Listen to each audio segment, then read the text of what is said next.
जय हिंद दोस्तों, कैसे हैं आप लोग? सब मस्त। उम्मीद करते हैं कि आप लोग स्वस्थ होंगे, मस्त होंगे और अपने कार्यों में व्यस्त होंगे।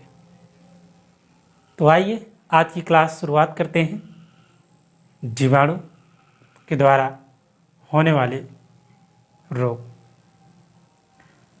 हालांकि हमने पिछले लेक्चर में आपको जो है जीवाणुओं के बारे में, जीवाणुओं से होने वाले रोगों के बारे में आपको बता दिया है।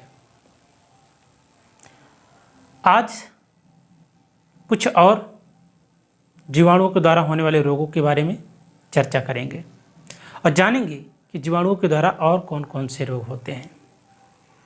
जैसा कि आप सभी लोगों को पता है कि आज होली का दिन है। सभी लोग हर्षोल्लास के साथ होली का त्यौहार मना रहे हैं। बायोलॉजी एक्सपर्ट सुपर एकेडमी की टीम की तरफ से आप सभी लोगों को, सभी भारतवासियों को होली की हार्दिक शुभकामनाएं। आपके जीवन में ऐसे ही रंगों का बहार हो और रंग कभी चढ़ते हैं तो कभी उतरते हैं, तो इससे घबराना नहीं है। ये तो प्राकृतिक का नियम है, रंग चढ़ना रंग उतरना। तो बस ऐसे ही जीवन में रंगों की तरह खुशहाल रहिए। जहाँ भी जाइए चार चांद लगा दीजिए। रंगों की ये खासियत है। अच्छा, रंग जो होते हैं किसी एक से मिलकर नहीं बनते हैं, काफ़ी चीज़ें उसमें मिलकर तब जाके कहीं रंग का निर्माण होता है। तो रंगों की दुनिया ही अलग है। आज रंगों का ही त्यौहार है। तो मैं आप लोगों को शुभकामनाएं और आपको बधाइयाँ देना चाहता हूँ आज के दिन। हालांकि आज हम क्लास शुरू करते हैं जीवाणुओं के द्वारा होने वाले रोगों के बारे में। तो शुरू किया जाए। चलिए शुरू करते हैं। प्रमुख रोग, ये तो हमने पहले ही लिख रखा है। जीवाणुओं के द्वारा होने वाले रोग। हमने बताया था कि जीवाणु हमारे लिए लाभदायक भी होते हैं और हानिकारक भी होते हैं। तो जो हानिकारक जीवाणु हैं उन्हीं के बारे में हम बात कर रहे हैं इस समय। कौन सा जीवाणु किस अंग को प्रभावित कर रहा है और किस प्रकार से वो रोग हमारे शरीर के अंदर पहुंच रहा है। क्योंकि बॉडी का स्वस्थ रहना बहुत जरूरी है, हमारे शरीर का स्वस्थ रहना बहुत जरूरी है। इसीलिए कहा गया है कि स्वस्थ शरीर में ही स्वस्थ मस्तिष्क का निवास होता है कि नहीं? तो आइए शुरुआत करते हैं नंबर वाइज, बिना समय गंवाते हुए आइए शुरू करते हैं। और एक चीज, वो जो चैनल है ना, जो रेड वाला है, सब्सक्राइब लिखा है, उसको सब्सक्राइब कर लेना और शेयर कर देना। आइए शुरुआत करते हैं। जीवाणुओं के द्वारा होने वाले रोग जैसे है टेटनेस, नाम तो सुना ही होगा। टेटनेस, जंग लगी हुई कील यदि अगर चुभ जाए तो उसकी वजह से हो जाता है टेटनेस। टेटनेस को हम अलग अलग नामों से जानते हैं, जिसे हम इंग्लिश में लॉक जॉ कहते हैं और हिंदी में उसे धनुष तंबा के नाम से जानते हैं। और बड़ी खतरनाक स्थिति होती है इस रोग में। होता तो नॉर्मल ही है। और टिटनिस की अपनी एक कहानी है। जो टिटनिस के जो बैक्टीरिया हैं, क्लास्ट्रीडियम टिटैनी, ये अधिकतर जंग लगी हुई तलवारों पर, जंग लगी हुई निडल पर, जंग लगी हुई कील पर उपस्थित होते हैं। इनके जो स्पोर्स होते हैं वो हवा में से तैरते रहते हैं। तो जब पहले के ज़मानों में जब लड़ाइयाँ हुआ करती थी, जब राजा महाराजाओं की जब लड़ाइयाँ हुआ करती थी, तो उसमें बहुत से सैनिक घायल हो जाते थे। तो घोड़े का जो लीड है, घोड़े का जो मसल्स है, घोड़े के अंदर ये जीवाणु उपस्थित था। तो जब घोड़े समाप्त हो जाते, वहीं सड़ते गलते रहते थे, तलवारों में जंग लग जाती थी, तो उनकी बॉडी जो है ऐंठ जाती थी, जैसे धनुष के जैसे हो जाती थी। जैसे धनुष होता है ना, ऐसे करके ऐसे हो जाता था। और इसीलिए इसका नाम रखा गया है लॉक जॉ। लॉक जॉ का मतलब होता है कि इसमें जो जबड़े होते हैं ये जाम हो जाते हैं, बंद नहीं होते, खुले खुले रहते हैं। बॉडी अकड़ जाती है, टेटनेस। तो इसीलिए जब कील या किसी जंग लगी हुई किसी भी धातु से अगर लगे तो तुरंत ATS या DPT का टीका तुरंत लगवाना चाहिए। तो जब ये रोग होता है तब उस समय स्थिति जो होती है वो बड़ी खतरनाक हो जाती है टेटनेस की। है तो नॉर्मल से, चलो कील चुभ गया, चलो छोड़ दिए, लेकिन लगभग 6 महीने में या साल भर में जो है कि टेटनेस का सुई लगवाना ही चाहिए। इसलिए लगवाना चाहिए ताकि कभी न कभी हम काम करते हैं, रोज़मर्रा का काम करते हैं, किसी न किसी कील से लग ही जाता है। आइए समझते हैं टेटनेस के बारे में। यह रोग क्लास्ट्रीडियम टिटैनी नामक जीवाणु से होता है। किससे होता है? क्लास्ट्रीडियम टिटैनी, ये जीवाणु है। कहाँ रहता है? लोहे की कील पर रहता है, जहां पर जंग लगी होती है ना। इस रोग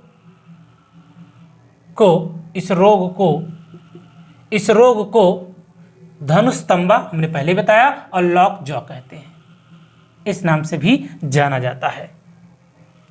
इस रोग के प्रमुख लक्षण क्या हैं? तेज बुखार, शरीर में ऐंठन और जबड़े का बंद होना।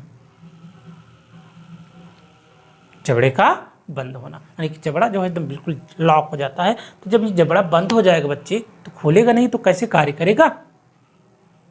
लेकिन वैसे भी मनुष्य का जो निचला वाला जबड़ा होता है वही गतिशील होता है, ऊपर वाला तो होता नहीं है।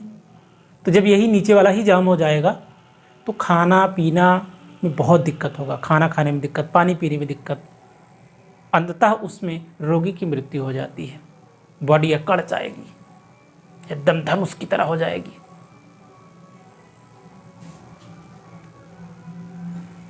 तो इसके लक्षण देख लिए बच्चे। तो इसके लक्षण क्या है? तेज बुखार होगा, सीधी सी बात है, बॉडी में ऐंठन होगी, ठीक, और जबड़े क्या हो जाएंगे? बंद हो जाएंगे। एक मिनट बच्चों, थोड़ा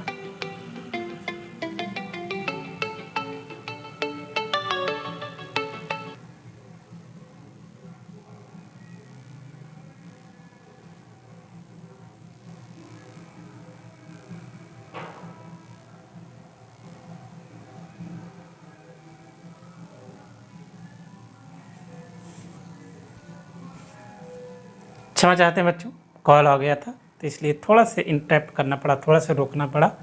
और जैसा कि जब वीडियो देखोगे तो तुम्हें पता चल जाएगा कि कॉल आ गया था, इसकी वजह से थोड़ा सा इंटरप्ट होना पड़ा, उसके लिए हमें खेद है। आइए शुरुआत करते हैं। तो तेज बुखार है, शरीर में ऐंठन है, जबड़े का बंद होना, ये सब इनके लक्षण हैं। इस रोग में क्या लगवाना पड़ता है? DPT या ATS का टीका वैक्सीन दिया जाता है। अगर आप ATS का वैक्सीन लगा लेते हैं तो उससे इस रोग में क्या होगा कि लाभ होगा, और जो क्लास्ट्रीडियम टिटैनी का जो प्रभाव है वो रुक जाएगा। आइए आगे समझते हैं। इस रोग का संचरण जंग लगे लोहे व धातु के टुकड़े के घाव से संक्रमण होता है। तो जंग लगे लोहे में ये उपस्थित रहते हैं, तो वो जैसे ही चुभता है ना, जब चुभता है तो क्या होता है कि उसमें जो बैक्टीरिया होता है जो जंग में लगा रहता है, ठीक है, तो जब वो रक्त के कांटेक्ट में आता है, रुधिर के कांटेक्ट में आता है, तब क्या करता है कि रुधिर की सहायता से आपके बॉडी में पहुंच जाता है, जो कि आपके तंत्रिका तंत्र को डिस्टर्ब करता है। जो सूचना ले जाने वाली, दिमाग तक जो सूचना ले जाने वाली जो भी नर्वस सिस्टम है उसको ये डिस्टर्ब करती हैं। एक तो हमारा ये CNS है जिसे सेंट्रल नर्वस सिस्टम बोलते हैं, केंद्रीय तंत्रिका तंत्र बोलते हैं। एक तो इधर है पीठ साइड, ये तंत्रिका स्पाइनल कॉर्ड जिसको बोलते हैं ना, और ये तंत्रिकाएं फैली हैं। तो मान लो बॉडी को टच करते हैं तो ये सूचना ले जाने का काम करती हैं। तो जब रक्त की सहायता से हमारी बॉडी में पहुंचता है तो ये हमारे जो है कि तंत्रिका तंत्र को नष्ट करता है, जिससे हमारी बॉडी का बैलेंस बिगड़ जाता है ना। आइए आगे समझते हैं।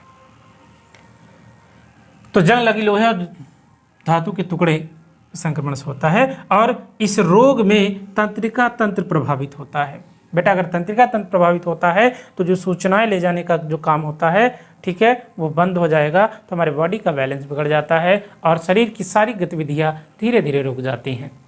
और अंततः उस व्यक्ति की मृत्यु हो जाती है। तो अगर हल्की सी लोहे से चोट लगी या खरोंच लगे तो तुरंत एटीएस या फिर डीपीटी का तुरंत टीका या वैक्सीन लगवा लेना चाहिए। थोड़ी भी लापरवाही नहीं करना है। अगर लापरवाही करेंगे तो उसकी जिम्मेदारी आपकी होगी और वही लापरवाही बाद में बड़ी समस्या बन जाएगी। तो समस्या ना बने इसलिए लापरवाही बिल्कुल नहीं। तुरंत डॉक्टर के पास जाएं, उनसे सलाह लें और तुरंत उनसे इंजेक्शन लगवा लें। ये हर डॉक्टर के पास, हर मेडिकल के पास उपलब्ध होता है। ये नहीं कि पता लगा, कुछ लोग क्या करते हैं, चोट लगती है ना तो उसमें गर्म तेल कर लेते हैं और गर्म तेल करके उसमें डाल देते हैं, चलो चोट है सही हो जाएगा। अब चोट है वो अपने से ठीक होगा कि उसमें गर्म तेल डाल के उसको जला के ख़त्म कर रहे हो। ये पहले सिस्टम था कि आपके पास मेडिकल सुविधाएं नहीं थी तो आप घरेलू उपचार कर लेते थे। अब उसमें खौलता हुआ तेल डाल दे रहे हो तो क्या होगा वो जो है कि डैमेज हो जाएगा, हो सकता है इन्फेक्शन भी हो जाए, है ना। ऐसा नहीं करना चाहिए। ऐसा करने वाले क्या होते हैं कि मतलब हो सकता है कि वो डॉक्टर ने चलो भाई डालो इसमें तेल डाल दो, गर्म करके डाल दो सही हो जाएगा। ऐसा नहीं करना चाहिए। ठीक, पहले तो अब डॉक्टर हैं तो उनसे सलाह ले लीजिए ना, उन्होंने डिग्री ली है, पढ़ाई की है तो कुछ तो बताएंगे कि हाँ इसका इलाज ऐसे है, इसका कैसे करना है कि नहीं। तो इससे इस रोग में आपका जो तंत्रिका तंत्र होता है वो क्या हो जाता है, नष्ट हो जाता है ना। जब तंत्रिका तंत्र जब प्रभावित होगा तो बॉडी का बैलेंस बिगड़ जाएगा, क्योंकि सूचनाओं को पहुंचाने का काम केवल तंत्रिका तंत्र का है। ठीक, ये बंद, खाना पीना बंद, सब बॉडी अकड़ जाएगी, ऐठन होगी, काफी दर्द बढ़, मतलब ये रोग होता है ना। इसलिए सावधानी बरतनी चाहिए। खुद डॉक्टर मत बनिए, मतलब बनिए लेकिन पढ़ाई करने के बाद उस चीज़ के बारे में आप जाने। ऐसा ना हो कि नीम हकीम खतरे ये जान, अध जल गगरी छलकत जाए, थोथा चना बाजे घना। ऐसा नहीं होना चाहिए, है ना। आइए अब जीवाणुओं के द्वारा होने वाले और कुछ रोग हैं जिसे हम यौन रोग भी कहते हैं। यौन रोग का मतलब होता है कि ये जो आपके सेक्सुअल पार्ट्स होते हैं, ठीक है, जो आपके सेक्सुअल पार्ट्स होते हैं उसमें ये रोग उत्पन्न होते हैं। ठीक है, तो यौन रोग अगर किसी को होता है तो इस पर चर्चा करने से, इसको बताने में थोड़ा सा शर्म आती है, क्योंकि भारत की संस्कृति अगर इन सब के बारे में बात करना है तो इसे लोग जो है कि लज्जा की भावना से देखते हैं। इसे कहते हैं कि आप क्या बात कर रहे हो, ऐसे क्यों बता रहे हो। ठीक है, और कई बार ऐसा होता है कि इस रोग के बारे में, जो यौन रोग होता है, इसके बारे में किसी से कोई चर्चा ही नहीं करता है। जब वही रोग गंभीर हो जाता है तब वही हॉस्पिटल लेके भागते हैं, तब वो स्थिति नहीं होती कि उन्हें बचा लें। तो रोग कोई भी हो, आप डॉक्टर को तो बता सकते हो, आपका जो सगा संबंधी है उसको तो बता सकते हो, अपने माता को बता सकते हो, अपने पिता को बता सकते हो। तो अगर यौन रोग हो रहा है, अगर आपके सेक्सुअल पार्ट्स में कोई भी रोग हो रहा है, कोई प्रॉब्लम आ रहा है, तो आप डॉक्टर से तुरंत सलाह लें, उसमें जरा भी लापरवाही ना करें। इसमें कोई शर्म वाली बात नहीं है ना, तो इसमें कोई शर्माने वाली बात है। अब बाद में जब वही रोग भयंकर हो जाएगा तब तो सब सामने आ जाएगा। अब अपना जीवन बचाओगे कि सर में देखोगे। भारत में खासकर उत्तर प्रदेश की मैं बात करूं तो यहाँ पर बहुत से ऐसे लोग हैं, वो कार्य करने से पहले, किसी भी कार्य को करने से पहले या कुछ भी योजना करने से पहले उनके दिमाग में एक बात हमेशा से आ जाती है। कहते हैं कि यार ये कमावा करने जा रहे हैं, लोग क्या कहेंगे, ऐसे कपड़ा पहन लिए चल दिए, लोग क्या कहेंगे, चप्पल पहन के चल दिए, लोग क्या कहेंगे। इसीलिए कहा गया है सबसे बड़ा रोग क्या कहेंगे मेरे बारे में लोग। यही कारण है कि बहुत से लोग कुछ कार्यों को नहीं कर पाते हैं, अपने जीवन में बहुत कुछ छोड़ जाते हैं बस लोगों के चक्कर में। करोगे तब भी कहेंगे, नहीं करोगे तब भी कहेंगे, लोगों का काम ही है कहना। तो काहे हम दूसरे के चक्कर में परेशान हों। अपना काम करते जाइए, आपको जो उचित लगे आप उसको करते जाइए, लोगों की चिंता मत करिए। आज आप पढ़ाई कर रहे हो, मेहनत कर रहे हो, सफलता नहीं मिल पा रही है, लोग आपको कहेंगे क्योंकि उनके पास कहने का अधिकार है। लोग कहेंगे नहीं तो बढ़ोगे कैसे आगे। इसीलिए हमेशा रॉकेट के पीछे आग लगाई जाती है, ताकि जितना आग लगेगी उतना रॉकेट क्या होगा, ऊपर जाएगा। तो ये छोटी मोटी बुराई करने वाले से, या फिर आपसे जो है कि आपको हमेशा जो है कि आपके दिमाग में नेगेटिव जो है कि पावर देने वाले, ऐसे लोगों से बचना चाहिए। आपके आसपास ही लोग होंगे, कुछ तो अपने ही लोग होंगे, आप उन्हें कुछ कह नहीं सकते हैं। सुन लीजिए और इंतज़ार करिए उनका उस जवाब को, मतलब इंतज़ार करना है कि उनके इस जवाब का आंसर तो देना है, जवाब तो देना है, परंतु बातों से नहीं देना है, अपने सफलता देना है, अपने कार्यों से देना है। तो काहे क्यों घबराना है? अपने हाथ में सब कुछ है बच्चे, बस एक चीज़ आपके हाथ में नहीं आनी चाहिए और ना आपके दिमाग में आनी चाहिए, वो है निराशा। जिस दिन आपके दिमाग में निराशा आ गई, लोग इसीलिए कहते ही हैं ताकि आपके दिमाग में निराशा आए, कुछ करे ना। कुछ नहीं करोगे तो फिर कहेंगे कि अरे यार वहाँ क्या कर रहे थे, क्या कर रहे हैं। ठीक है। अच्छा, एक चीज़ देखियो कि जब आप जो पढ़ाई करते रहें और कहीं मान लीजिए कि आप शहर में पढ़ाई कर रहे हो, गांव में जाइए, तो आपको कुछ ऐसे लोग मिलेंगे, कहेंगे यार वो जो फलानवा का लड़का है यार, वो तो वहीं पढ़ रहा था, उसका हो गया, तुम्हारा क्यों नहीं हुआ। चाहे खुद का लड़का कुछ ना करता हो, लेकिन वो दूसरों को बताएंगे अरे यार वो करता था तुम नहीं, तो उसको आपको क्या करते हैं, डीमोरलाइज करते हैं। लेकिन उसको प्लस पॉइंट में लेके चलना है, डीमोरलाइज नहीं होना है आपको, उसको निगेटिव नहीं ले जाना है। अपनी उम्मीद को, अपने विश्वास को, अपने इरादों को मजबूत बनाए रखें। और कोई हल्का फुल्का आदमी आके आपके इरादों को डिगा दे, इतने कमज़ोर इरादे नहीं रखना अपने पास। और इतना कमज़ोर इरादा रखोगे तो बहुत से लोग हैं आपको अगल बगल चोट देने वाले। तो अगल बगल, अड़ोस पड़ोस, यार दोस्त, मित्र, रिश्तेदार अगर आपको कुछ कहते हैं तो आप उस पर ध्यान न दें, सिर्फ ध्यान देना है अपने कार्यों पर। अगर कोई अच्छा सलाह ले रहा है तो उसे आप दे रहा है, तो अगर दे रहा है अच्छा सलाह तो उसे ले लीजिए।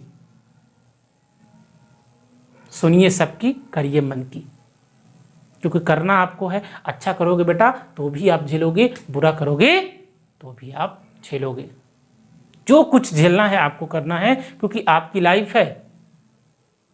और अपने लाइफ में तभी आगे बढ़ा जा सकता है जब आप ये समझेंगे कि जो कुछ करना है हमें ही करना है, अपने लिए करना है। हम किसी के लिए नहीं कर रहे हैं, अपने लिए कर रहे हैं। तो जब अपने लिए करोगे जिस दिन, उस दिन आगे बढ़ने से कोई नहीं रोक सकता है।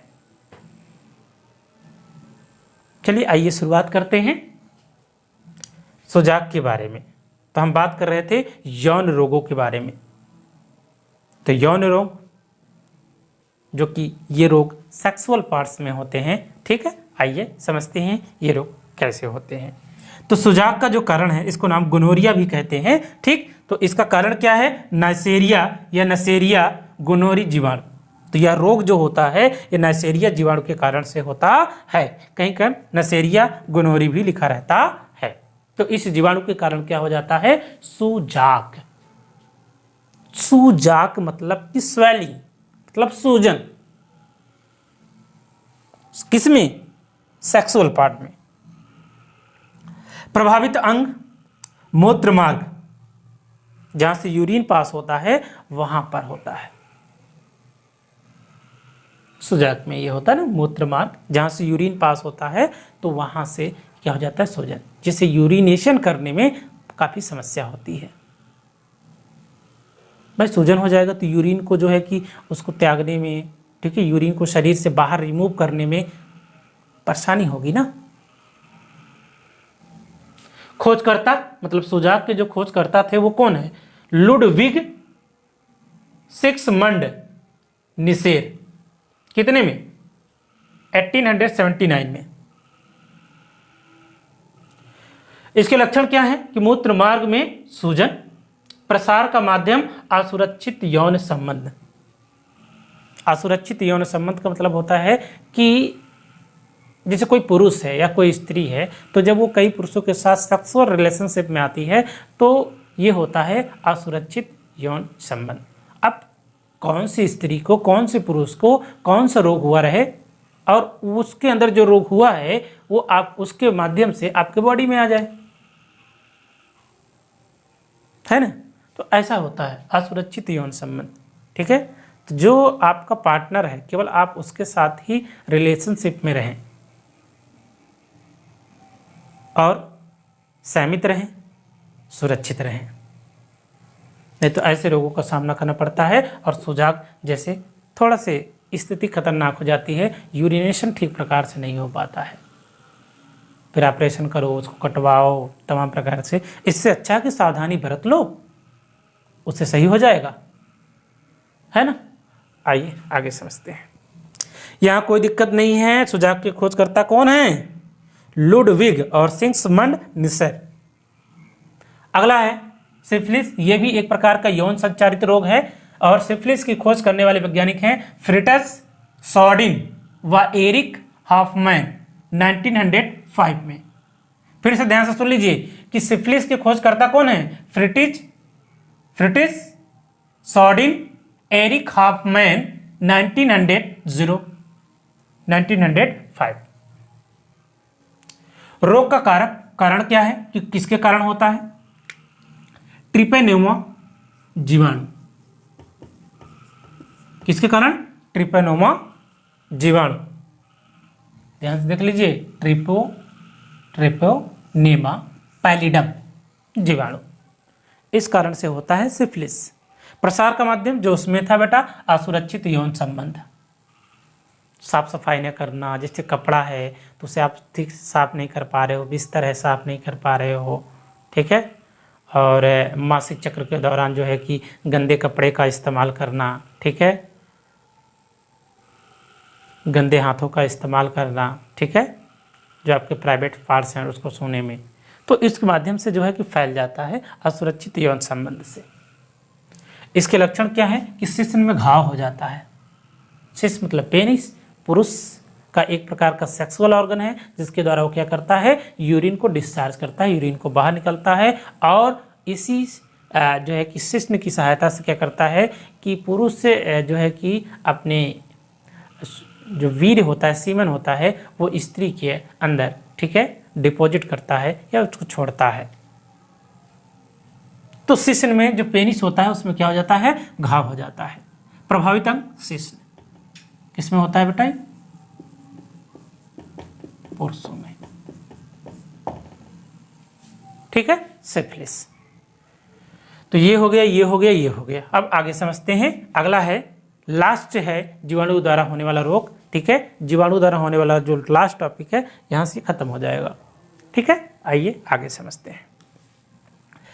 कुष्ठ रोग, लेप्रेसिस का नाम से जानते हैं। तो यह रोग शारीरिक संपर्क से फैलता है। मान लो किसी को कुष्ठ रोग हुआ है तो अगर किसी के बॉडी के कांटेक्ट में आता है तो यह रोग शारीरिक संपर्क से फैल जाता है। मान लो बिस्तर है तो उसका अगर कपड़ा है या फिर जो भी वो इस्तेमाल कर रहा है अगर उसके संपर्क में आते हैं तो ये फैल जाता है, जिसको हम बोलते हैं कुष्ठ या फिर लेप्रोसी कहते हैं। यह रोग माइकोबैक्टीरियम लेप्री व माइक्रोबैक्टीरियम लेप्रोमाटासिस नामक जीवाणु से होता है। इस रोग का कारण यही है, जीवाणु है। कौन सा जीवाणु है? Mycobacterium leprae. तो ये है कुष्ठ रोग। कुष्ठ रोग में क्या होता है बच्चे ने, जैसे त्वचा में हो गया तो इसके ऊपर की जो त्वचा होती है ये धीरे धीरे डैमेज हो जाती है, छोड़ देता है, वहाँ पर वाइट वाइट दिखने लगता है। और जहाँ पर छोड़ता है वहाँ पर ऊतके भी नष्ट हो जाते हैं। जहाँ ऊतक होता है नष्ट हो जाता है तो जो संवेदनशीलता होती है वो खत्म हो जाती है। जैसे यहाँ पर अगर कुष्ठ रोग हो गया तो जब इसको अगर टच कर रहे हैं तो यहाँ पर जो महसूस कर रहे हो टच होने का, ये नहीं होता है। वहाँ पर संवेदना जो होती है, जो संवेदनशीलता होती है, जो कॉन्शियसनेस होती है, वो खत्म हो जाती है। इस रोग का ये कारण है। जो वहाँ सेंसेस मिलते हैं वो सेंसेस बंद हो जाते हैं। वर्ष 2005 में भारत को कुष्ठ रोग मुक्त घोषित कर दिया गया। कितने में? वर्ष 2005 में भारत को मुक्त कर दिया गया कुष्ठ रोग।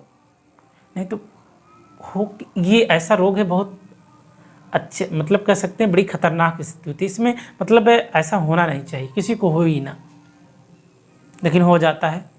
भगवान न करे किसी के साथ ऐसा हो। आइए आगे समझते हैं। तो 2005 में इसको याद रख लीजिएगा कि भारत को कुष्ठ जो है कि मुक्त घोषित कर दिया गया, कुष्ठ रोग मुक्त। ठीक है, कोई दिक्कत है यहाँ पर? कुष्ठ मुक्त घोषित कर दिया गया। इस रोग के प्रमुख लक्षण ये शरीर पर चकत्ते एवं उनमें संवेदनशीलता का खत्म हो जाना और ऊतकों का अपक्षय। मैंने पहले बताया कि जब कुष्ठ रोग होगा बेटा तो शरीर पर चकत्ते पड़ जाएंगे, लाल लाल दाने जो होते हैं, और उसके अलावा क्या है, उसमें संवेदनशीलता खत्म हो जाएगा और ऊतकों का अपक्षय हो जाएगा। ऊतक धीरे धीरे डैमेज होते चले जाते हैं। वर्ष 1983 में राष्ट्रीय कुष्ठ निवारण कार्यक्रम आरंभ किया गया। कितने में? 1983 में, 1983 में। उपचार हेतु औषधि डेपासोन है, रिफैम्पिसिन है और क्लोरोफाजिमीन है। इस रोग में इन दवाइयों का इस्तेमाल किया जाता है, लेकिन ध्यान रखें बेटा कि किसी भी दवा का इस्तेमाल करने से पहले आप डॉक्टर से सलाह जरूर लें। बिना डॉक्टर के सलाह का किसी भी दवा का इस्तेमाल नहीं करना है, नहीं तो वो खतरनाक हो सकता है ना। डॉक्टर से सलाह से तभी दवा आप उसे लीजिए। अपने मन से मत करिए कि ये हम ही ले ले खा लें, आप सर बता दिए हैं, तो ऐसा नहीं करना है। आपको जो है डॉक्टर के सलाह पे ही दवा लेना है। ठीक है, ये तो हमने जानकारी के लिए बताई बच्चों आप लोगों को। ठीक है, इस पर ध्यान रखना है। तो यहाँ से जीवाणुओं के द्वारा होने वाला जो रोग है वो समाप्त होता है। और मिलते हैं अगले लेक्चर में। कवकों के द्वारा होने वाले रोगों के बारे में पढ़ेंगे बेटा। हमने बढ़ा दिया विषाणुओं द्वारा होने वाले रोग और जीवाणुओं के द्वारा होने वाले रोग। ये 2 सेक्शन आपके खत्म होते हैं। उसके बाद तीसरा सेक्शन जो पढ़ेंगे हम कवकों के द्वारा होने वाले रोगों के बारे में पढ़ेंगे। उम्मीद करते हैं ये लेक्चर आपको समझ में आया होगा। ये जो आपको पढ़ाया गया बेटा समझ में आया होगा। इसमें याद रखने वाला चीज़ क्या है कि आप याद कर लीजिए कि किस जीवाणु के कारण होता है, क्यों होता है, इसके लिए टीका क्या है और कौन सा अंग प्रभावित होता है, यही याद करना है। किसी दिन अगर होगा तो जो ट्रिक है ना, जीवाणु के द्वारा होने वाला जो रोग है उस ट्रिक को मैं बताऊँगा, विषाणु के द्वारा होने वाला जो रोग है उस ट्रिक को मैं आपको बताऊँगा। घबराने वाली बात नहीं है, सब कुछ मिल जाएगा। रख हौसला, मंजिल भी मिल जाएगा। मेरा ये वादा है बच्चों कि मैं आपको अच्छा से अच्छा कंटेंट देने की कोशिश करूंगा। जितना हो सके बच्चों भरपूर मैं आपको पढ़ाने और सिखाने की कोशिश मेरी जारी रहेगी। बस चाहिए तो आप लोगों का साथ। बाकी मेरा हाथ हमेशा व्हाइट बोर्ड पे चलता रहेगा लिखने के लिए, आपको पढ़ाने के लिए। तो आज की क्लास यहीं पे समाप्त होती है। मैं आप लोग को पुनः जो है होली की हार्दिक शुभकामनाएं देता हूं, बधाइयाँ देता हूं कि आपका रंग बिरंगे त्यौहार बड़े हर्षोल्लास के साथ मने। जहां भी रहे बच्चे खुश रहें, मस्त रहें, स्वस्थ रहें, यही जीवन है। और ज़िंदगी को जियो बेटा, किसी की बातें ना सुनो, किसी के चक्कर में ना पड़ो, अपने काम में बिजी रहो। जब अपने काम में बिजी रहोगे तो तुम्हें कोई भी परेशानी नहीं छुएगी। अपने काम में व्यस्त रहो, बस दुनियादारी छोड़ दो, रिश्तेदारी छोड़ दो, सब कुछ छोड़ दो, अपने कार्य में सिर्फ व्यस्त रहो, बस अपने कार्य में व्यस्त रहो। कौन क्या कहता है नहीं ध्यान देना है, केवल अपने कार्यों में व्यस्त रहकर अपने कार्यों को आसानी से करते रहिए। जो आपका लक्ष्य है, जो आपका टारगेट है, उसकी तरफ बढ़ें, सफलता मिल जाएगी। तो वही 4 बात सुनाने वाले आपकी सलाह मानेंगे। विदा लेते हैं, मिलते हैं आप लोगों से अगली क्लास में। इसी जोश और खरोश के साथ लगे रहिए, मेहनत करते रहिए। जय हिंद, जय भारत।